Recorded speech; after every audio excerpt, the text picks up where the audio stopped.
Meus irmãos de Jesus, eis-nos aqui novamente com a incumbência de fazermos algumas considerações num ambiente de tranquilidade, muita paz, de amigos, fraternos, uma conversa até certo ponto saudosa, né? Já que há muito que nós não nos encontramos pessoalmente, temos oportunidade de darmos um abraço sincero, um abraço realmente caloroso em cada um de nós. Mas antes de iniciarmos, rogamos ao Criador, aos amigos superiores, os companheiros fraternos da nossa querida Casa da Fraternidade, que estejam conosco nesta noite, permitindo que nós todos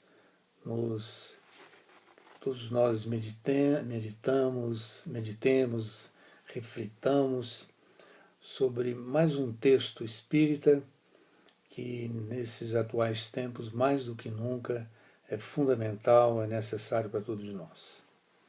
Cabe-nos, na noite de hoje, fazermos algumas considerações sobre o livro Pão Nosso, da autoria do nosso querido mentor espiritual, mentor de toda a comunidade espírita,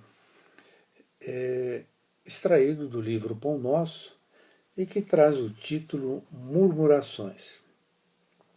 Emmanuel é aquele nosso irmão que possivelmente, segundo as notícias, ele já estaria encarnado entre nós e que, não obstante isso, a sua presença permanece entre nós, em vista da vasta obra que deixou entre nós, sendo, apesar de se for confirmada a sua ausência, uma presença mais viva do que nunca, pelas suas inigualáveis mensagens, livros que deixou para nós todos, para a comunidade espírita.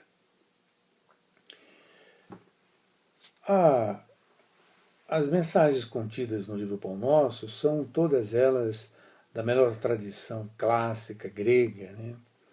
Se remete a uma ética para todo o seu leitor, como, aliás, ele sucede a Allan Kardec, que lá no Evangelho ele diz que vai se deter nos aspectos morais do Evangelho, não enveredando por estudos mais alongados ou aprofundados fora desses assuntos, diremos assim. O objetivo de Kardec, e que Emmanuel segue, que dá a sua tônica nesse sentido, é de nós termos elementos para nos modificar, que a nossa moral seja uma outra, que a nossa ética seja outra, que o nosso procedimento, a nossa conduta se modifique ante os embates do mundo, em tudo aquilo que nós realizemos no lar, na família, no nosso campo profissional. Ou seja, não é um alimento somente para a nossa cultura, para o nosso prazer intelectual, mas algo que nos remeta a objetivos mais transcendentais, considerando que a doutrina espírita nos diz que nós somos transeuntes deste mundo, né? Nós somos passageiros do grande trem que nos leva a um porto seguro que é além da Terra.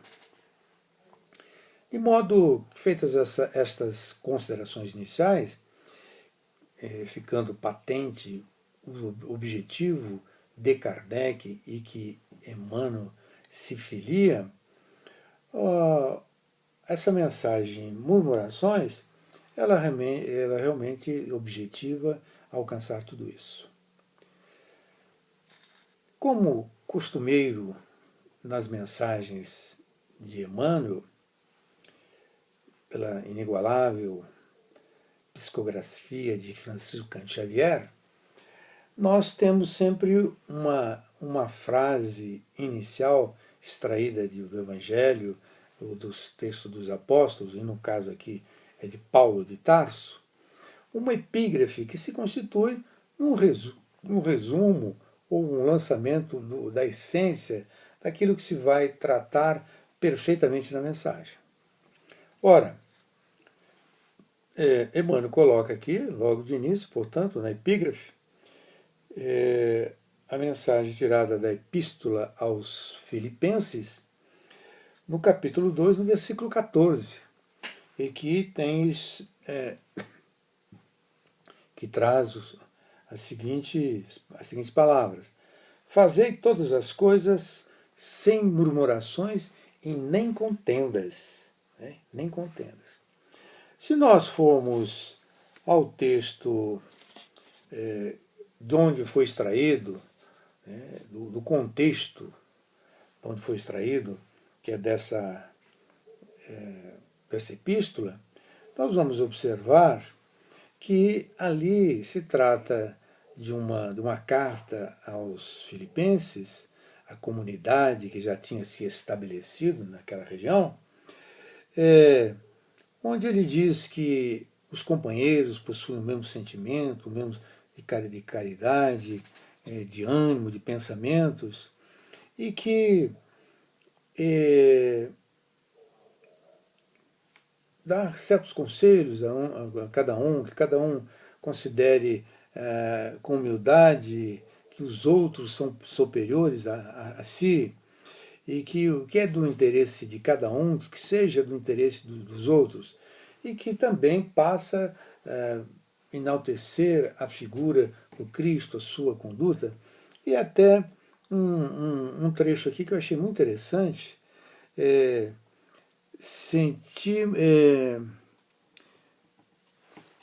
tendo, né, ele fala a respeito de Jesus, tendo o feitio de Deus, mas não como rapina, sê-lo igual a Deus. Uma questão muito polêmica aí, que outras crenças religiosas colocam Deus, tem um Criador, e Jesus ao mesmo tempo é Deus. E aqui Paulo parece que dirimine essa questão, dizendo que Jesus, tendo a possibilidade de se erigir e considerar um Deus, ele não leva à frente essa ideia. Mas ele é uma conversa fraterna, dando conselhos para que as pessoas se respeitem, se amem, se considerem, que dignifiquem a mensagem do Cristo. Então ela se sintetiza mais ou menos nesses aspectos. E ele se detém ali no versículo 14, que fazei todas as coisas sem murmurações e nem contendas. Depois prossegue nessa epístola aos Filipenses, ali que é o capítulo 2. Mas, já partindo para o texto, Emmanuel diz o seguinte, que toda luta, toda contenda, ela é precedida de murmurações inferiores, né? que viriam a ser essas murmurações inferiores. Seriam sentimentos da pessoa que murmuraria, ou traduzindo que algumas intrigas, que seriam decorrentes da ingratidão dessa pessoa, a sua miséria moral, o seu orgulho, a sua vaidade e todos esses flagelos que visitam o ser humano domiciliado sobre a terra. Né? Então, todos esses flagelos que arruinam a alma humana, para organizar as palestras da sombra. E veja bem esse título, Palestras da Sombra, onde comparece, a partir dessas criaturas que, pelos seus sentimentos baixos, né, visitados pela sua inferioridade, vão se dedicar à palestra do mal, que outras criaturas do mundo espiritual também vão, inevitavelmente, participar. E, mormente, ele ressalta em todas as palestras onde o bem, o amor e a verdade são, né, se trata desses assuntos ali. E essas murmurações são focos, né, são focalizadas com malícia, são focalizadas com malícia nessas palestras, nesses diálogos que se travam. Né? De maneira que todas as criaturas encontram esses obstáculos na sua vida, naquilo que vai realizar pertinentemente em relação ao bem, ao amor, à verdade. Quer se referir às obras de caridade, quer se referir às obras religiosas, né? Quer se referir, quando se trata desse assunto bem, o amor, a verdade, assuntos transcendentais, assuntos que dizem respeito à própria, ao próprio destino da criatura, opções, caminhos, né, que são trazidos para a criatura meditar, refletir naquilo que vai fazer, ou propiciar uma transformação. De maneira que essas palestras da sombra estão aí presentes na vida de qualquer pessoa. Mas logo a seguir, o Emmanuel, ele diz assim, olha, vamos traduzir, toma cuidado, porque se você encontra motivos, está encontrando motivos fáceis, né, oportunidades que você está observando para essas queixas, tome cuidado. É necessário fazer um autoexame, né, para observar se a doença ele trata dessa forma, a doença da enfermidade das murmurações não está se apossando de vocês. E ele acrescenta, conservar-se em guarda, né, desses acumuladores de energias destrutivas.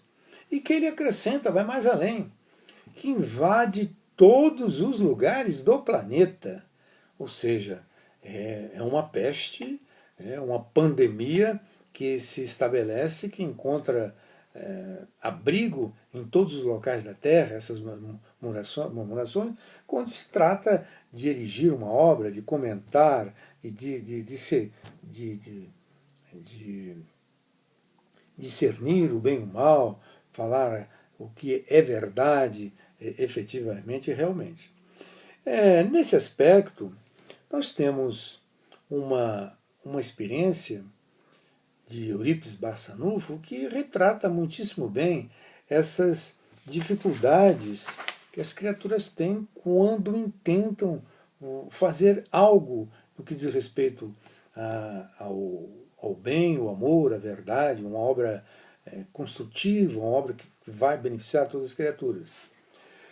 Um dos livros, dos muitos que existem sobre a vida do apóstolo lá do Triângulo Mineiro, Eurípides Barçanufo, lá da cidade sagrada de Sacramento, diríamos assim, tem muitas coisas a narrar sobre Eurípides Barçanufo, mas uma que fica bem patente é quando ele já está com o colégio Allan Kardec funcionando, indo muito bem com os alunos, dando aula de astronomia, né? Uma série de detalhes que os seus livros que seus biógrafos narram, e vale a pena ler essa figura. Aliás, é onde um grande, o que Brasília, diríamos assim, vai nascer em Sacramento, porque Sacramento se irradia para Palmelo, se irradia para Goiânia, irradia para Uberaba, né, o Pedro Leopoldo I, Uberaba, e vem dar com os costados aqui em Brasília. Muito bem, então o Eurípides Barçanufo estava com o Colégio Allan Kardec lá, construído, posto, funcionando, quando começam a murmurar coisas contra ele, ou seja, que ele é espírita, né? Aquelas que estava indo além da conta, que ele era membro lá, era da Igreja Católica, aquelas medidas insidiosas nas trevas, no escuro, sem aparecer à luz do dia, essas murmurações levam a praticamente todos os seus alunos a saírem do colégio. É incrível que, para fazer frente a esses murmúrios que levaram praticamente o abandono, quase o fechamento do seu colégio, ele recebe uma orientação espiritual que eu até peço para não mencionar, né? Mas está nos seus biógrafos dizem, e que essa criatura diz para ele o seguinte: olha, não se preocupe com isso. Continue, você vai fazer o seguinte, você vai dar as suas aulas normalmente, como se os alunos estivessem lá. E assim faz o notável Eurípides Barçanufo. Ele começa a dar as suas aulas sobre gramática, matemática, que é um homem enciclopedista, diríamos assim, ajudado pela sua mediunidade, inegavelmente, e acontecia um fenômeno estranho, e que nós sabemos, os espíritas, estranhos para os da época, os que não eram espíritas, que quando ele dava as aulas, a sua voz se amplificava. Toda a cidade ouvia as aulas que ele dava para uma plateia inexistente, ausente.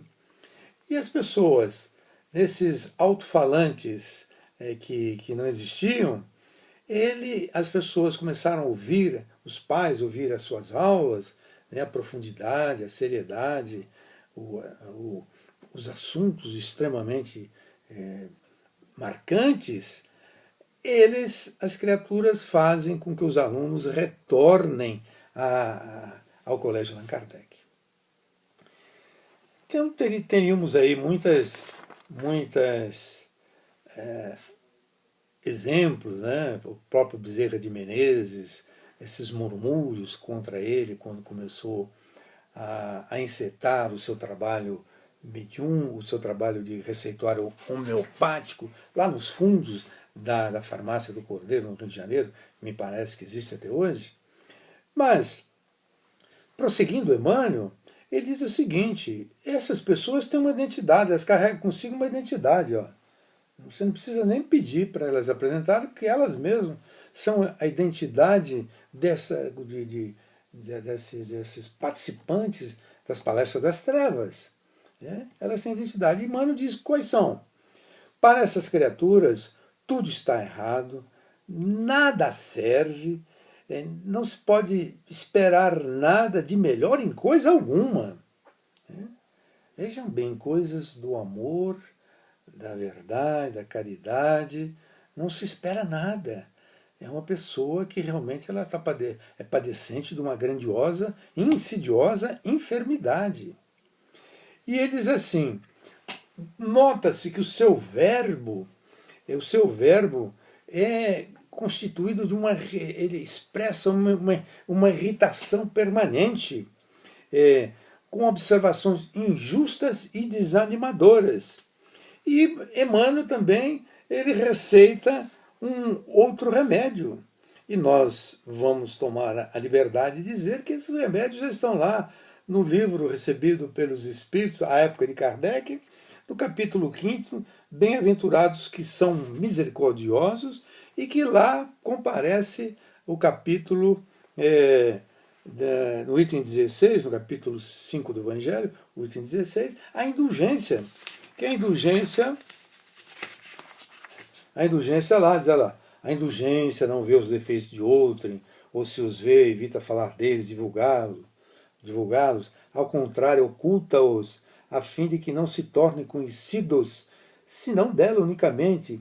E se a malevolência os descobre, tem sempre pronta uma escusa para eles, escuta plausível, séria, não das que com a aparência de atenuar a falta, mas a evidenciam com pérfida intenção.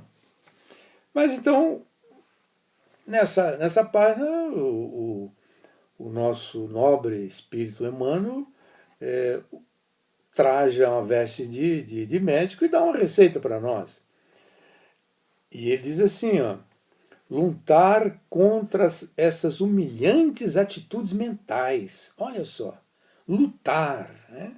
Fazer um esforço, quando vem aquela o comichão, a língua começa a coçar para fazer murmurações, críticas malévolas, usar o seu verbo intempestivo, né? Essa filosofia de que tudo está errado e nada serve, lutar contra esses ímpetos. E ele avança mais. Confiantes em Deus, dilatemos as nossas esperanças. Se nos parece imediatamente algo negativo, modifiquemos a nossa maneira de ser. A nossa própria mudança vai dilatar a esperança de que as coisas venham ocorrer melhor, que venham se transformar. E ele, pegando de provérbios da antiguidade, ele conclui o seguinte, né? O coração otimista é um medicamento de paz e alegria. Né? O coração otimista em relação a esses fatos que se vê com os óculos escuros, diríamos assim, sem perceber que até do erro, se nós meditarmos mais, o erro que alguém comete será, se ele for sincero, for alguém que se observa nas suas ações, vai redundar no acerto amanhã, ele vai ter mais entusiasmo para prosseguir naquilo que ele deseja, objetiva a alcançar. E nós diríamos que, como o próprio Emmanuel diz nessa mensagem, que a criatura que está no cumprimento dos seus deveres, que está absorta nas suas tarefas, não poderão cultivar ensejos a reclamações. Ou seja, quando a criatura está na ociosidade, que é oficina, o ditado popular, a ociosidade é oficina do diabo, né?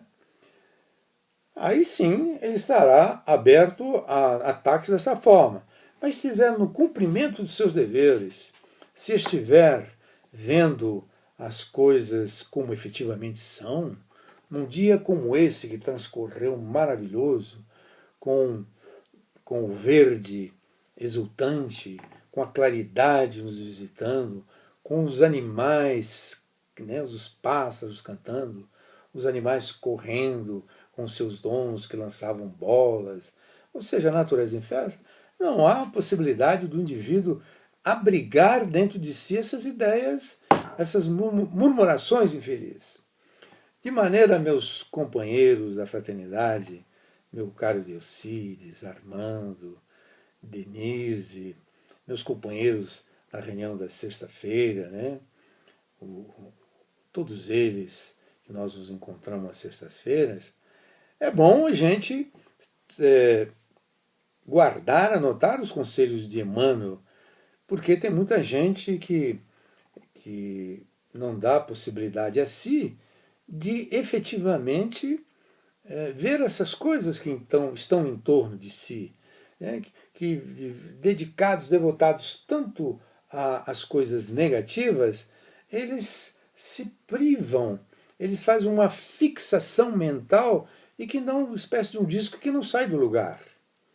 É necessário abrir a mente, abrir o espírito, para ter a possibilidade de ouvir a música, de reconhecer a beleza das poesias, suas rimas, de se encantar com as pinturas, de ver a diversidade das criaturas, de amar, enfim, tudo aquilo onde nós nos encontramos. O doutor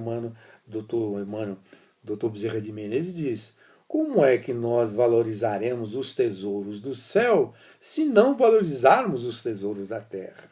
Não é, meus irmãos? Meus irmãos, muita paz, muita luz, que o nosso grupo brevemente volte integralmente às suas atividades e nós todos venhamos nos abraçarmos pessoalmente, dando continuidade a esse trabalho do Cristo. Graças, né, a essas mensagens do Emmanuel, nós podemos e devemos nos manter na estrada correta de homenagear a própria vida, homenagear a própria existência. Vamos com Deus, que a luz do Senhor nos proteja.